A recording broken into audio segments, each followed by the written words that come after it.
అందరికీ నమస్కారం. శ్రీమద్ భగవద్గీత ఆధ్యాత్మిక రహస్యాల శీర్షిక ద్వారా శ్రీ త్రినాథ్ గారు ధారావాహిక ప్రసంగం చేస్తున్నారు. వారి ధారావాహిక ప్రసంగంలో ఈరోజు 244వ ప్రసంగం చేస్తున్నారు. శ్రీ త్రినాథ్ గారికి స్వాగతం. శ్రీమద్ భగవద్గీత ఆధ్యాత్మిక రహస్యాలు యొక్క కార్యక్రమాన్ని వీక్షిస్తున్నటువంటి సోదర సోదరిమణులందరికీ కూడా భక్తాగ్రేసర్ పరమాత్మ ప్రేమికులు తత్వాభిలాషులు అందరికీ కూడా నమస్కారం.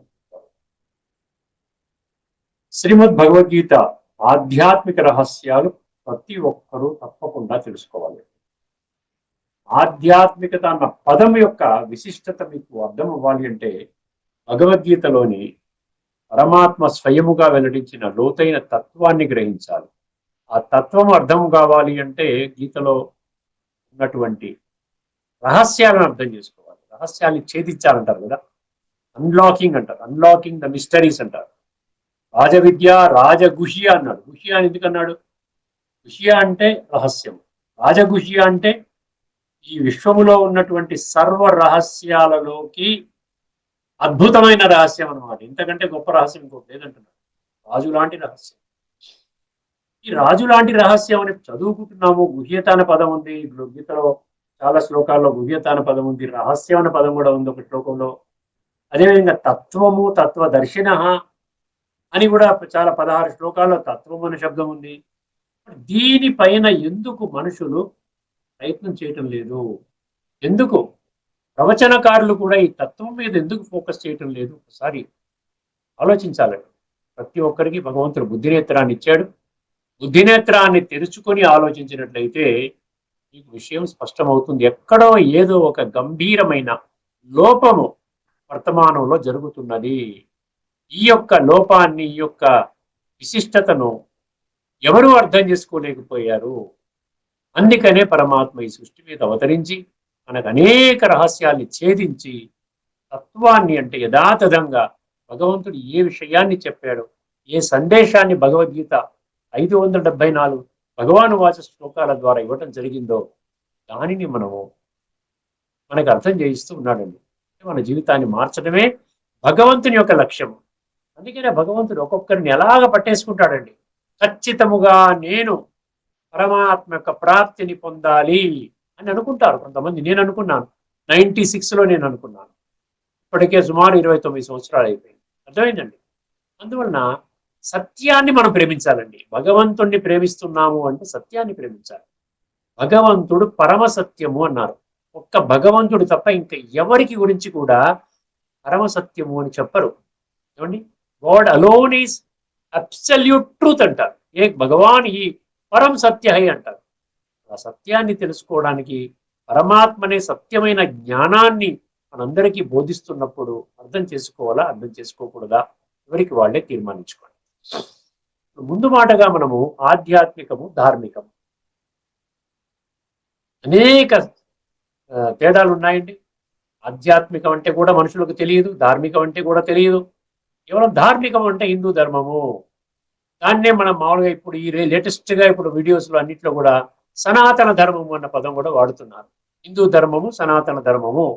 నేను సనాతన ధర్మానికి చెందిన వాడిని, నేను హిందువును అనుకుంటున్నారు. కానీ హిందూ ధర్మం యొక్క లక్షణాలు ఏమిటి, సనాతన ధర్మం యొక్క లక్షణాలు ఏమిటి, ఏ విధంగా మన జీవితాన్ని ఆ విధంగా మన పరివర్తన చేసుకోగలిగితే మనము సత్యమైన హిందువుగా గుర్తింపబడతాము. అదేవిధంగా సత్యమైనటువంటి సనాతన ధర్మము రేపు రాబోతున్నది. సత్య త్రేతాయుగాలు. అర్థమైందండి. ఈ రెండు యుగాలలో ఒకే ఒక్క ధర్మము, దాన్నే సనాతన అంటారు. సనాతన అంటే ఏన్షియంట్, పురాతన, ఎప్పటికీ ఉండేది సనాతన ధర్మం. అరకల్పం నడుస్తున్నటువంటి సనాతన ధర్మము. అర్థమైందండి. దానిని భగవంతుడు స్థాపన చేస్తున్నాడు. కేవలం నేను సనాతన ధర్మాన్ని నమ్ముతాను సరిపోదండి. అర్థమైందండి. దానివల్ల ఉపయోగం లేదు. మీరు సనాతన ధర్మంలోకి రారు. భలే మీరు సనాతన ధర్మం నమ్ముతారు అని అందులోకి మీరు రాలేరు. ఎందుకంటే సత్యమైనటువంటి అర్థము, నిగూఢమైనటువంటి రహస్యాలు మనకు తెలియవు. ఎన్నో విషయాలు ఇప్పటికి 250 సుమారుగా 243 ఎపిసోడ్స్ పూర్తి చేసుకున్నాం. అర్థమైందండి. దయచేసి ఈ యొక్క విషయాల్ని అర్థం చేసుకోండి. ఎక్కడైనా మీకు ఏమైనా సందేహాలు, అపోహలు, సంశయాలు ఉంటే దయచేసి నా దృష్టికి తీసుకొని రండి. నేను ఆ కాంటాక్ట్ నెంబర్ కూడా ఇచ్చాను. నా పేరు బదులు నేను నా కాంటాక్ట్ నెంబర్ ఇచ్చాను. దయచేసి మీకున్నటువంటి డౌట్స్ నన్ను అడగండి. నేను మీతో సంపూర్ణంగా సహకరిస్తాను. మీ సంశయ నివృత్తి చేయడానికి నేను సిద్ధంగా ఉన్నాను. భగవాను వాచ శ్లోకం ఆధారంగా మీకు సమాధానం చెప్తాను. అప్పుడు మీకు ఎటువంటి ఏ విధంగా సంశయాలన్నీ అన్ని పోయి నిశ్చయం ఏర్పడుతుంది పరమాత్మ మీద. పరమాత్మ చెప్పినటువంటి జ్ఞానం ఆధారంగా మీరు ముందుకు వెళ్ళగలుగుతారు. ఇదంతా కూడా ఆధ్యాత్మిక చెప్పగలుగుతుండండి. ధార్మికంలో ఇవన్నీ ఉండదు, ఇంత విశ్లేషణ ఉండదు. ధార్మికము నా గురించి కాదు, గుర్తుపెట్టుకోండి. వర్తమానములో ఉన్నటువంటి 850 కోట్ల గురించి చర్చించట్లేదు. ఆధ్యాత్మికం కేవలం నా గురించే చర్చిస్తుంది. ఎంత తేడా ఉంది చూసారా, రాత్రికి పగలకున్నంత తేడా. ఆధ్యాత్మికం కేవలం నీ యొక్క జీవితమే. నేను ఏ విధంగా అర్జునుడిగా ఈ జ్ఞానార్జన చేసి పరమాత్మ చెప్పినటువంటి ఈ యొక్క సృష్టి యొక్క ఆది మధ్యాంతాల జ్ఞానము, రాజయోగము ఈ ప్రక్రియ ద్వారా స్వయాన్ని ఆత్మగా అనుభవం చేసుకుని పరమాత్మతో సంయోగము జరిపి మనసు బుద్ధి ద్వారా పరమాత్మతో సంబంధాన్ని జోడించి పరమాత్మ గుణాలు శక్తులు తీసుకుని నా యొక్క సంస్కారాలని సమూలంగా పరివర్తన చేసుకునేటువంటి మార్గము, ఒకే ఒక్క మార్గము, ఒకే ఒక్క లక్ష్యము, ఒకే ఒక్క భగవంతుడు ద్వారా ఈ విశ్వాత్మనందరికీ చెప్పబడుతున్నటువంటి మార్గదర్శక సూత్రము. ధార్మికంలో ఎక్కడైనా ఏ ప్రవచనకర్త కానీ, ఏ యొక్క ధార్మిక గ్రంథములో కానీ ఎక్కడ ఏ విధమైనటువంటి ఒక ఏదైనా సినిమాలు కూడా తీస్తున్నారు, డ్రామాలు తీస్తున్నారు, సీరియల్స్ తీస్తున్నారు. ఎక్కడైనా కూడా మీరు గుర్తుపెట్టుకోండి, ఈ యొక్క జ్ఞానము మీ కొరకు, మీరు కూడా అడగండి, నా కొరకు, నీ కొరకు అని ఎక్కడేం చెప్పారా? కాస్త ఆలోచించండి. నా కొరకు కానటువంటి జ్ఞానము నా యొక్క సంస్కారాలని ఏ విధముగా పరివర్తన చేస్తుంది? ఎందువల్ల ఈ విషయాన్ని మనం విస్మరించామంటే, సంస్కార పరివర్తన మన జీవితం యొక్క లక్ష్యము అన్న విషయం ఎవరికి తెలియదు. సంస్కార పరివర్తన ద్వారానే రేపు రాబోయేటువంటి కృతయుగము లేక సత్యయుగములో నీవు అడుగు పెడతావు అన్న విషయం తెలియదు ఎవరికి. అందువల్ల భగవంతుడు వచ్చాడు. భగవంతుడు ఊరికినే రాడండి. అంతా మంచిగా ఉంటే భగవంతుడు రావాల్సిన అవసరం వచ్చిందండి. సవ్యంగా లేదు, మనం దారి తప్పామన్నమాట. దారి తప్పి ఆ తప్పిన దారే సవ్యం అనుకుంటున్నాం, అదే సరైన మార్గం అనుకుంటున్నాం. ఏమైందండి?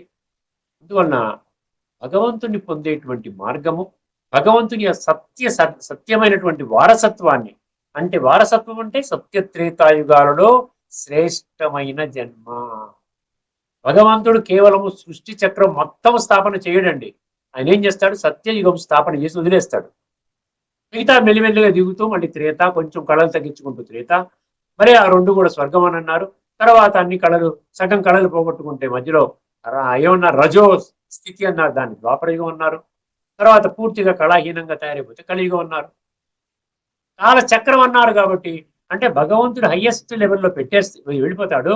తర్వాత మనం ఆ విధంగా వస్త్రాలు మార్చుకుంటూ, ఎందుకంటే సత్యత్రేతాయుగాల్లో ఆ యొక్క మార్పు ఎక్కువగా ఎందుకు ఉండదు అంటే, సత్యత్రేతాయుగాల్లో ఆత్మిక స్థితిలో ఉంటారు. అంటే 100% నేను ఆత్మస్వరూపాన్ని, ఈ దేహం ఎప్పుడు అవసరం అవుతుందో అంతవరకే వాడుకుంటారు. శారీరం కేవలం కర్మ అన్నాడు చూసారా, గత ఎపిసోడ్లో మనం చర్చించుకున్నాం ఒక శ్లోకాన్ని.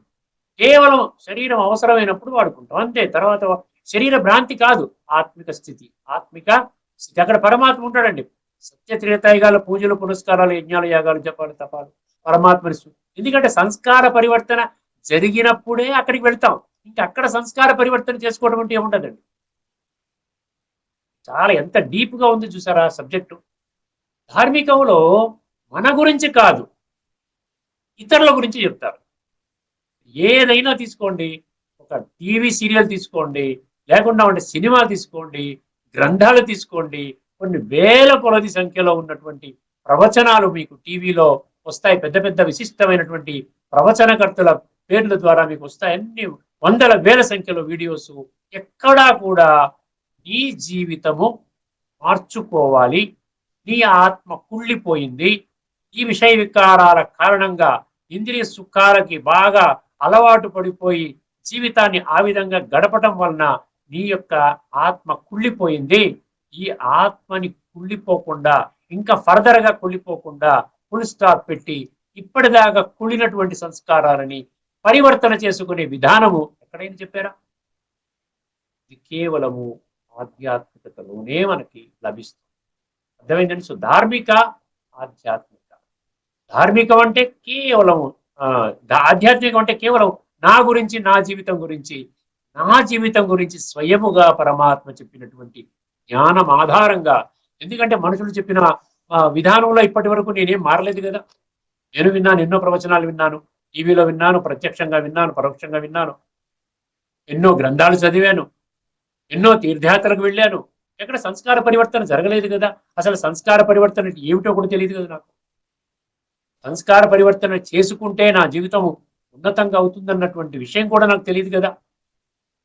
అర్థం చేసుకోండి. సో ఈ విధంగా భగవంతుడు మనందరినీ కూడా చక్కటి జీవితాన్ని పొందడానికి ఈ వర్తమాన జన్మలో కూడా, ఆఖరి జన్మ అంటున్నాడు కదా, ఇది కాల్ ఆఫ్ టైం అంటున్నాడు, కాల్ ఆఫ్ గాడ్ అంటున్నాడు.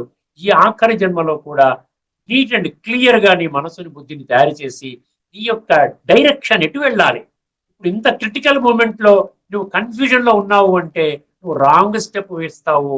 నీ జీవితము ఇప్పటికే భ్రష్టు పట్టింది. దయచేసి ఇంకా భ్రష్టు పట్టించుకోకండి. ఇంద్రియ సుఖాలని విడిచిపెట్టండి. అతీంద్రియ సుఖం అంటే ఏమిటో అర్థం చేసుకోండి. అతీంద్రియ సుఖం అనుభవం చేసిన వాళ్ళు దానికోసం ప్రయత్నం చేస్తారు. ఇంద్రియ సుఖాలు మాత్రమే మరిగిన వాళ్ళు అదే సుఖం అనుకుంటున్నారు. ఆ విధంగానే జీవితాలని నష్టపరుచుకుంటున్నారు. సో ఇక్కడతో ఈ పాయింట్ ఆపేద్దామండి. ధార్మికము మరియు ఆధ్యాత్మికము ఈ విషయం మీదనే మరికొన్ని ఇంకా ఉన్నటువంటి విషయాల్ని మనం తదుపరి రాబోయే కొన్ని ఎపిసోడ్స్ లో చర్చించుకుందాం. ఇప్పుడు మన అసలైన విషయం ఏంటంటే, ఏమిటంటే కర్మ చెయ్యి కానీ కర్మ ఫలితం మీద నువ్వు ఆశ పెట్టుకోవద్దు. ఎప్పుడైతే కర్మ ఫలితం ఆధారంగా నీ కర్మలు చేస్తావో అప్పుడు ఏమవుతుందంటే సఫలత పొందితే ఆనందపడతావు, ఫెయిల్యూర్ పొందితే ఏడుస్తావు, బాధపడతావు. అక్కడి నుంచి రకరకాల నకారాత్మక సంకల్పాలు, వ్యర్థ సంకల్పాలు చేస్తావు.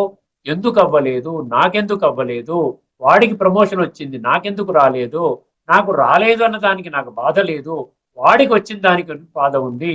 ఎందుకంటే వాడు నాకంటే తక్కువ ఇది తెలివివాడు, వాడు నాకంటే ఎక్కువ పెద్దగా గొప్ప పనులు ఏం చేయలేదు, వాడికి ప్రమోషన్ ఇచ్చారు, వాడు రికమెండేషన్ పెట్టాడు, నాకేమో ఎవడు దొరకలేదు, నేను సత్యంగా ఉన్నాను. ఇటువంటి అన్నీ వచ్చేస్తాయండి. పెద్ద విస్తారంలోకి వెళ్ళిపోతాం. ఒక్కసారి సఫలత ఆధారంగా కానీ మన జీవితాన్ని ఆ విధంగా ముందుకు పెట్టుకుంటే ఏమవుతుందంటే విస్తారంలోకి వెళ్ళిపోతాం. సారంలో నుంచి విస్తారంలోకి వెళ్ళిపోతాం. ఇంకా అక్కడి నుంచి ఏమవుతుంది, ఎఫిషియన్సీ కూడా పడిపోద్దండి. ఎప్పుడైతే సఫలత ఆధారం పెట్టుకుంటే ఆలోచన అంతా అవుతానా, పాస్ అవుతానా, ఫెయిల్ అవుతానా, ఎలాంటి మార్కులు వస్తాయి, తర్వాత నాకు సీట్ వస్తుందా, ఇటువంటి రకరకాల కోణాల్లో. అర్థమైందండి? ఫలితం ఆధారంగా ఇప్పుడు ఆధ్యాత్మిక, ధార్మిక ప్రవచనాలు కూడానండి ఫలితాన్ని దృష్టిలో పెట్టుకుని చెప్పామనుకోండి, మళ్ళీ మనకి అమ్మో నన్ను మెచ్చుకుంటున్నారా, తప్పట్లు కొడుతున్నారా, నేను చెప్పిన మహావాక్యానికి బాగా ఆ విధంగా శభాష్ అంటున్నారా అని పేరు ప్రతిష్ట గురించి, ఏదో బిరుదుల గురించి, టైటిల్ ఇస్తారు, అది ఇస్తారు, ఇది ఇస్తారు, సన్మానాలు చేస్తారు, అన్నీ పెట్టుకుంటూ కూర్చుని కానీ ఎవరు ఏమి సన్మానం చేయట్లేదేంటి, ఇంత గొప్పగా చెప్పానేంటి, ఇవన్నీ వచ్చేస్తాయండి. ఏ కర్మ అయినా మీరు తీసుకోండి, మీరు నిశ్చింతగా ఈశ్వరార్పణం అనుకోండి, చక్కగా మీ పని మీరు చేసుకోండి, మీ పనిలో ఎఫిషియన్సీ వస్తుంది, మీ పనిలో సత్యత ఉంటుంది, మీ పనిలో పరమాత్మ శక్తి నిండి ఉంటుంది. ఖచ్చితంగా మీ పని సఫలీకృతం అవుతుంది. ఎందుకంటే ఇది కళ్యాణకారి సంగమ యుగము, భగవంతుడు తోడున్నటువంటి యుగము. భగవంతుడు నా తోడు ఉండగా కూడా నేను ఒకవేళ ఫెయిల్ అయ్యాను అనుకోండి, ఇమాజిన్ నేను ఫెయిల్ అయిపోయాను, పరమాత్మ తోడున్నాడు, ఇది సంగమ యుగము, కళ్యాణకారి యుగము.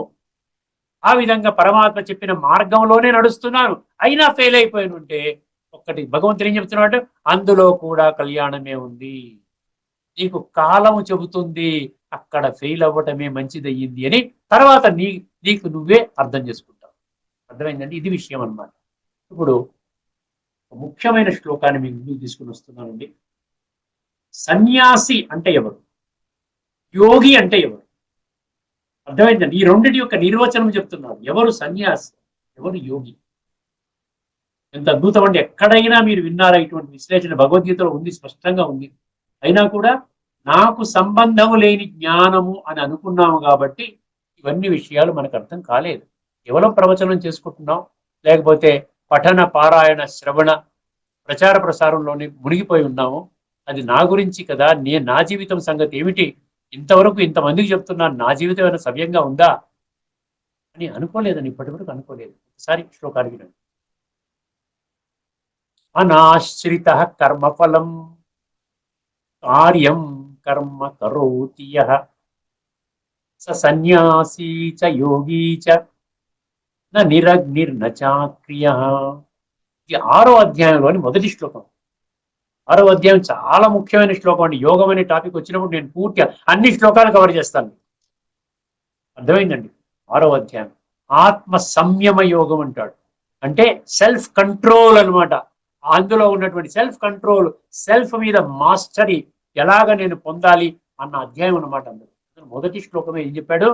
అనాశ్రిత కర్మఫలం కార్యం కర్మ కరోతి యః స సన్యాసీ చ యోగీ చ న నిరగ్నిర్న చాక్రియః. పదవిచ్ఛేదన చేసుకుందామంటే ఒకసారి. అనాశ్రిత కర్మఫలం, ఇందులో చెప్పాల్సింది ఏమీ లేదు. అనాశ్రిత కర్మఫలం, కర్మ చెయ్యి, ఆ కర్మ ఫలితాన్ని నీవు ఆశించవద్దు, దాని మీద ఆశ్రయము వద్దు, దాని సపోర్ట్ తీసుకోవద్దు. దాని మీద ఎప్పుడైతే ఆధారపడుతున్నావో నీ కర్మలలో కుశలత్వం లోపిస్తుంది. నీ కర్మలలో భగవంతుని తోడు ఏదైతే నువ్వు అనుభవం చేయాలనుకుంటున్నావో అది దూరం అవుతుంది. నువ్వు భగవంతుని మీద ఆధారపడాలి, కానీ కర్మ యొక్క ఫలితం మీద కాదు అంటున్నాడు భగవంతుడు. అర్థమైందండి. అనాశ్రిత కర్మఫలం అంటే ఏంటంటే, అనాశ్రిత కర్మఫలం అంటే కర్మ ఫలితం మీద నువ్వు ఆధారపడ్డావో నీవు పరమాత్మ నుండి దూరం అయిపోతున్నావు. ఎందుకంటే పరమాత్మని ఆధారం చేసుకోవట్లేదు కదా నువ్వు. భగవంతుడిని ఆధారం చేసుకుంటే భగవంతుడిని తోడుంటాడు. అప్పుడు నీ పనిని సవ్యంగా చేస్తాడు, నీకు సంపూర్తిగా శక్తిని ఇస్తాడు. ఎక్కడైనా రాంగ్ రూట్లో వెళ్తుంటే సరి చేస్తాడు, నీకు గైడెన్స్ ఇస్తాడు, అన్నీ చేస్తాడు కదా. నువ్వు అంటున్నావు నాకేం సంబంధం లేదు, భగవంతుడు అక్కర్లే, ఏమక్కర్లే, నేను కర్మ చేస్తున్నాను, ప్రమోషన్ కోసం ప్రమోషన్ టెస్ట్ రాస్తున్నాను, ఇంటర్వ్యూ కూడా చేస్తున్నాను, అంతా బాగానే రాశాను, చివరికి రిజల్ట్ చూస్తే షాకింగ్, నా పేరు లేదు. అదే పిల్లవాడు స్కూల్ ఎగ్జామ్ అనండి, లేకపోతే ప్రమోషన్ అనండి, వ్యాపారంలో మంచి అభివృద్ధి అనండి, ఏదైనా తీసుకోండి. ఇంట్లో వంట చేసేవాళ్ళు కూడా, ఆడవాళ్ళు కూడా అది బాగా అవుతుందా అవ్వదా, అందరికీ నచ్చుతుందా, నన్ను మెచ్చుకుంటారా, లేకపోతే ఈ టీవీలో వంటల గురించి రకరకాల ప్రోగ్రామ్ జరుగుతున్నాయి కదా, ఈటీవీ అనండి, రకరకాల ఛానల్స్ లో, అక్కడ వెళ్తే నాకు ప్రైజ్ వస్తుందా, ఇవన్నీ పెట్టుకుంటే కుదరదండి. కర్మ ఫలితాన్ని విడిచిపెట్టండి అని ఎంత గూఢమైనటువంటి విషయం అర్థం చేసుకోండి. అనాశ్రిత కర్మ ఫలం కార్యం కర్మ కరోతి యః. ఇక్కడ కార్యం కర్మ అన్నాడు. కార్యం కర్మ అంటే ఇంద్రియ సుఖాల కోసం సాధనాలను సమకూర్చుకునే కర్మలు కాదండి. అర్థమైందండి. అదేవిధంగా ధనాన్ని మనకు కావలసిన దానికంటే అత్యధికంగా రాంగ్ రూట్లో, వక్ర మార్గంలో, ఏదో రకరకాల విధాలుగా మోసము చేసి, లంచం తీసుకొని, అర్థమైందని కల్తీలు చేసి, స్మగ్లింగ్ చేసి, బ్లాక్ మార్కెటింగ్ చేసి, అర్థమైంది అన్ని రకరకాల పాడు పనులు చేసుకుని ఈ డబ్బు సంపాదించుకునే కర్మ చెప్పడం లేదండి.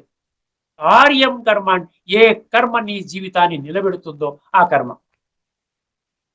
అర్థమైందండి. మన జీవితాన్ని అంటే మన ప్రాణాన్ని నిలబెట్టడానికి కోసం చేసుకోవాల్సిన కర్మ అంటే నా పొట్ట, నా కుటుంబ సభ్యుల యొక్క వీళ్ళందరినీ నేను పోషించాలి కదా. నేను వాళ్ళందరికీ కూడా కొంచెం మినిమం కంఫర్ట్స్ ఇవ్వాలంటే కొంత డబ్బు సంపాదించుకోవాలి కదా. దానికోసం ఒక ఉద్యోగమో వ్యాపారమో ఏదో చేసుకోవాలి. అర్థమైందండి. అడుక్కొని తినమని చెప్పడం లేదు భగవంతుడు. ఆ విధంగా చెప్తే భగవంతుడు ఎందుకు అవుతాడండి? నీవేమో జ్ఞాన సాగరుడివి, నేనేమో ఏమీ లేకుండా ఉన్నాను, ఇవన్నీ సమృద్ధిగా ఉన్నాయి, సర్వశక్తులు ఉన్నాయి, ఒక శక్తి లేకుండా బలహీనంగా ఉన్నాను అంటే ఎలా కుదురుతుంది? తండ్రి గుణాలు బిడ్డలకి రావాలి కదా. తండ్రి టాటా బిర్లా అవుతే బిడ్డలు అడుక్కుంటారా? అనాశ్రిత కర్మ ఫలం కార్యం కర్మ. కార్యం కర్మ అంటే ఏంటి? ఏ యొక్క కర్తవ్యము నీవు చెయ్యాలో ఈ శరీరాన్ని నిలుపుకోవడానికి మినిమం. ఎందుకంటే కాలచక్రంలో అంతిమ సమయం అండి. మనం తీసుకొని వెళ్ళే మనకు కూడా ఏమొస్తాయి? సంస్కారాలు వస్తాయి.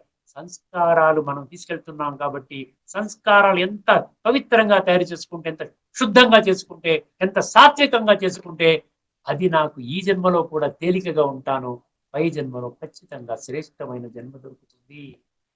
ఇది భగవంతుడు గ్యారంటీ ఇస్తున్నాడు. మనకు మామూలుగా ఏదైనా వస్తువు కొంటే 5 years గ్యారంటీ అన్నాడు అనుకోండి, ఎంత హ్యాపీ ఫీల్ అవుతామండి.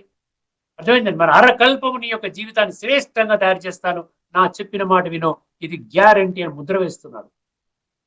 నాశ్రిత కర్మఫలం కార్యం కర్మ. ఇప్పుడు మన గత ఎపిసోడ్ లో ఏం చెప్పుకున్నాం? శారీరం కేవలం కర్మ కుర్వన్నాప్నోతి అన్నాడు. అంటే ఏంటి? నువ్వు శారీరం కేవలం నిలుపుకోవడానికి. అలాగని చెప్పి నువ్వు అసలు ఏమి కర్మ చేయొద్దు, నువ్వు భోజనం చేయొద్దు, ఏమి చేయొద్దు, అలా కూర్చోండి అంటే అవుతుందా? పడిపోతుంది, చచ్చిపోతావు. అందుకనే ఉన్నాడు శారీరం కేవలం కర్మ. ఇక్కడే ఉన్నాడు కార్యం కర్మ కరోతి యహ. యహ అన్నాడు. ఏం చెప్పాను మీకు? యహ అంటే ఎవరైతే. యహ అంటే ఎవరైతే అంటే 850 కోట్ల మంత్రులు ఎవరైతే. ఎందుకంటే భగవంతుడు గీత అంటే అందరికీ సంబంధం.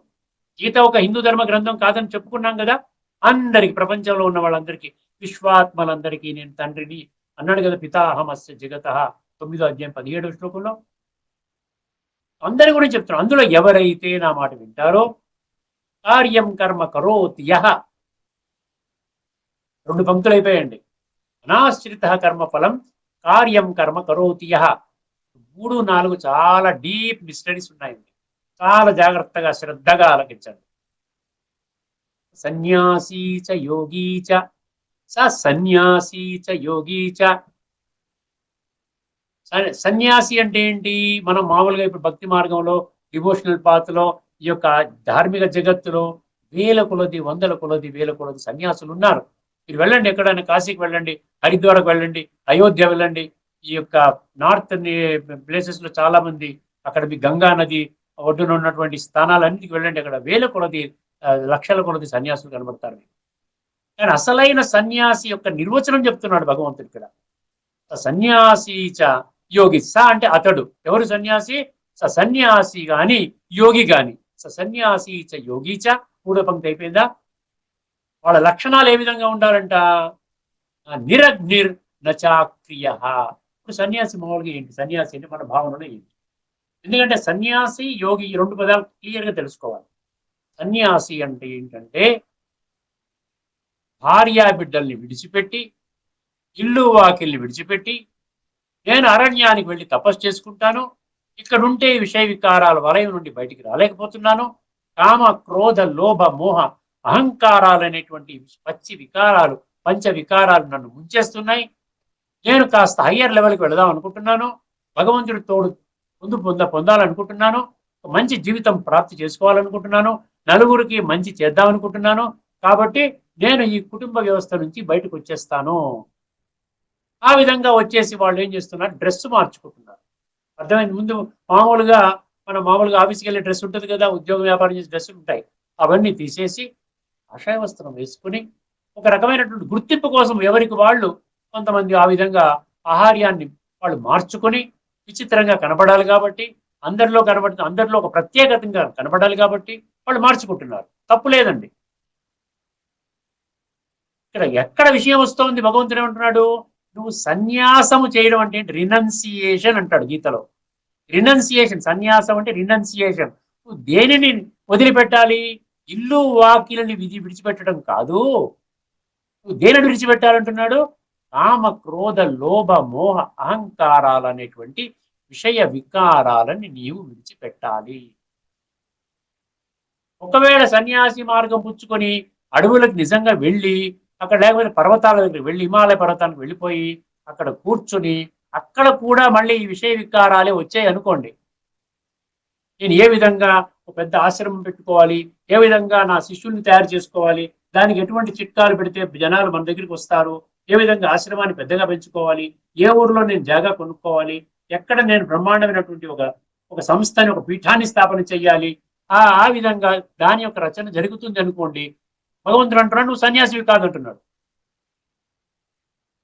అంటే కోరికలను నువ్వు చంపుకోలేకపోతున్నావు.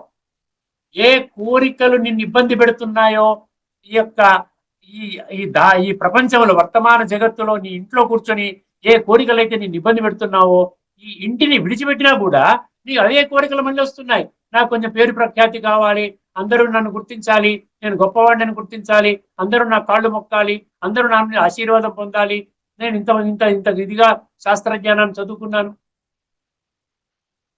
అందుకని ఇక్కడ అనాశ్రిత కర్మఫలం కార్యం కర్మ ఒక మూలకు వెళ్ళిపోయి ఆ విధంగా తపస్సు చేసుకోవడం అనమాట.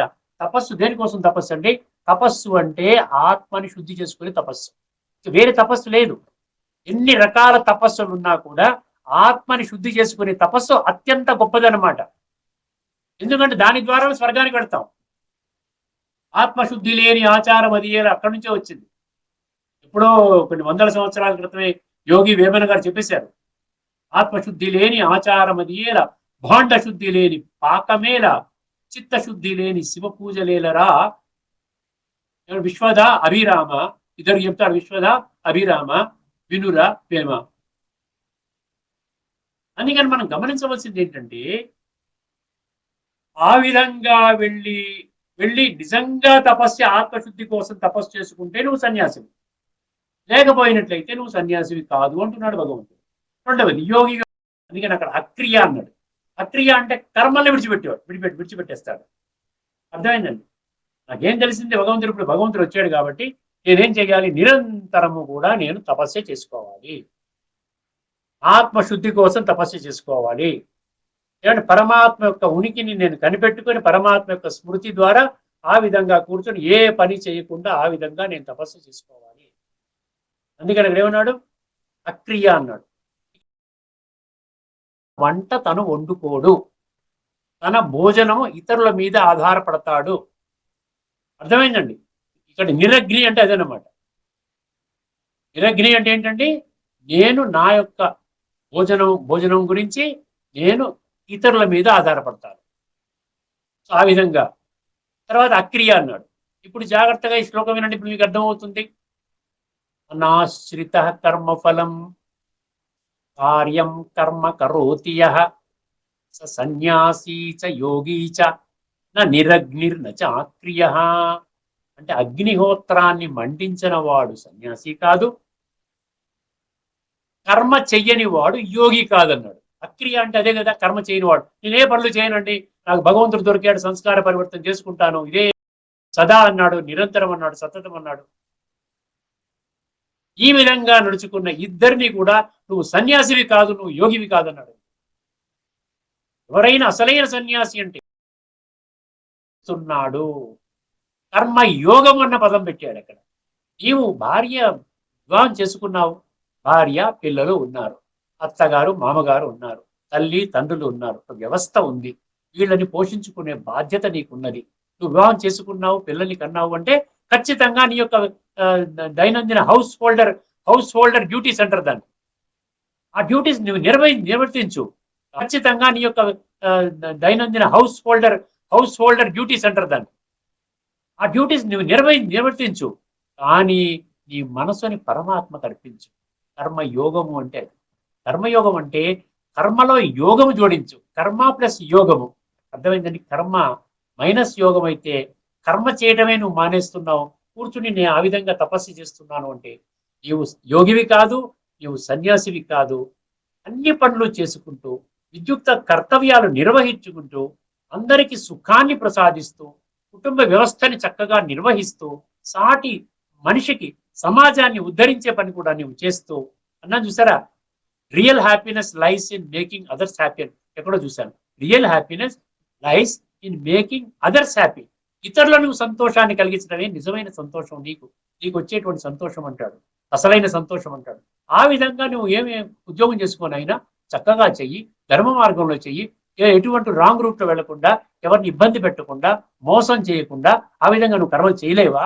ఎవరన్నా మీకు నిషేధించారు ఆ విధంగా చేయకూడదని? ఏ శాస్త్రం చెప్పింది? అందుకనే భగవంతుడు ఏమంటున్నాడు? అనాశ్రిత కర్మ ఫలితాన్ని విడిచిపెట్టాలి. నువ్వు కర్మ చెయ్యి, కర్మ యోగముగా చెయ్యి, పరమాత్మక స్మృతిలో చెయ్యి, కర్మ ఫలితాన్ని విడిచిపెట్టు. అసలైనటువంటి అటువంటి వ్యక్తి నిజమైన సన్యాసి, నిజమైన యోగి అంటున్నాడు. అంటే ఇక్కడ ఏంటంటే ఈ విధంగా చేస్తే సన్యాసి యోగి వేరు వేరు కాదంట. సన్యాసి వేరు యోగి వేరు కాదంట. అర్థమైందంటే అసలైన రాజయోగియే. ఎందుకంటే విషయ వికారాలను సన్యసించాడు. ఇక్కడ హౌస్ హోల్డర్ డ్యూటీని నిర్వర్తిస్తూ కూడా పవిత్రతాన్ని మెయింటైన్ చేస్తున్నాడు, సెలిబసీని మెయింటైన్ చేస్తున్నాడు, బ్రహ్మచర్యాన్ని పాటిస్తున్నాడు, ఆధ్యాత్మిక జ్ఞానాన్ని ఆకళింపు చేసుకుని తను చక్కగా అనుభూతి చేసుకుంటూ ఇతరులకు కూడా జ్ఞానాన్ని పంచుతున్నాడు. అసలైన సన్యాసత్వం అంటే ఇదే, అసలైన యోగి అంటే ఇది అంటారు. ఇది ఈ శ్లోకంలోని లోతైన తత్వం. ఒకసారి ఈ పుస్తకంలో ఇచ్చినటువంటి భాష్యకారులు ఏమి రాసుకున్నారో ఒకసారి గమనించుకొని ఈ యొక్క ఎపిసోడ్ని మనం సంపన్నం చేసుకుందాం. 6వ అధ్యాయంలో మొదటి శ్లోకం. 6వ అధ్యాయం ఇంకా ఎక్కువగా టచ్ చేయలేదు, మనం టచ్ చేయబోతున్నాము. యోగం అనే ప్రక్రియ వచ్చినప్పుడు తప్పకుండా అన్ని శ్లోకాలు చెప్తాను. ఎందుకంటే అధ్యాయం పేరే ఆత్మ సంయమ యోగం, సెల్ఫ్ కంట్రోల్ యోగం. అనాశ్రిత కర్మఫలం కార్యం కర్మ కరోతి యః స సన్యాసీ చ యోగీ చ న నిరగ్నిర్న చాక్రియ. దీని అర్థం చూద్దాం. శ్రీ భగవానుడు పలికెను, కర్మ ఫలమును ఆశ్రయింపక కర్తవ్య కర్మలను ఆచరించువాడే నిజమైన సన్యాసి, నిజమైన యోగి. కర్తవ్య కర్మలు గుర్తుపెట్టుకోండి, అక్కడ ఇంపార్టెంట్. విచ్చలవిడిగా నిస్సిగ్గుగా చేసేటువంటి పాప భ్రష్ట నీచ నికృష్ట కర్మలు కాదండి. శరీరాన్ని నిలుపుకోవడానికి మినిమం కర్మలు అన్నమాట. ఏ కర్మలు చేయాలి, నీకు నీ బిడ్డలకి నీ భార్యకి పోషించుకోవడానికి మినిమం కంఫర్ట్స్ ఏం కావాలి, అది చేసుకుంటే నీవు తదుపరి జన్మలో స్వర్గంలోకి వెళతావు. లేకుండా ఉండి దీని మీదనే మొత్తం జీవితం అంతా ఫోకస్ చేసుకుంటావు, నువ్వు నరకంలోకి వెళతావు అని చెప్తున్నారు. అదనమాట. కర్మఫలమును ఆశ్రయింపక కర్తవ్య కర్మలను ఆచరించు వాడే నిజమైన సన్యాసి, నిజమైన యోగి. కానీ కేవలము అగ్ని కార్యములను త్యజించినంత మాత్రాన, అగ్ని కార్యం అంటే గుర్తుపెట్టుకోండి, మనం భోజనము ఇతరుల మీద ఆధారపడటం అనమాట. మన భోజనం మన ఇంట్లో వండుతున్నాం, ఇంట్లో కిచెన్ ఉంటుంది, ఇంట్లో కిచెన్ వండుతారు, మీ భార్య వండుతుంది, ఒక్కోసారి మీరు కూడా వండుతారు, ఏదో చేసుకుంటారు, కలిసి నైవేద్యం పెట్టుకుంటారు, చక్కగా భోజనం చేస్తారు. అర్థమైందండి? అది అగ్నిహోత్రం అంటే అదనమాట. అగ్ని కార్యాన్ని మండించడం. అగ్ని కార్యములను త్యజించినంత మాత్రాన సన్యాసియు కాడు. అట్లే కేవలము క్రియలను త్యజించినంత మాత్రాన యోగియు కాడు. క్రియలను, అక్రియ అన్నాడు కదా, క్రియలను త్యజించినంత మాత్రాన యోగియు కూడా కాడు. అర్థమైందండి? ఇక్కడితో మనం చర్చను ముగించుకుందాం. రాబోయే ఎపిసోడ్లో మరొక అద్భుతమైనటువంటి శ్లోకంలోని లోతైన తత్వాన్ని మీకు స్పష్టంగా అర్థం చేసే ప్రయత్నం నేను చేస్తాను. అంతవరకు సెలవు. అందరికీ నమస్కారం. లోకా సమస్తా సుఖినో. ఓం శాంతి.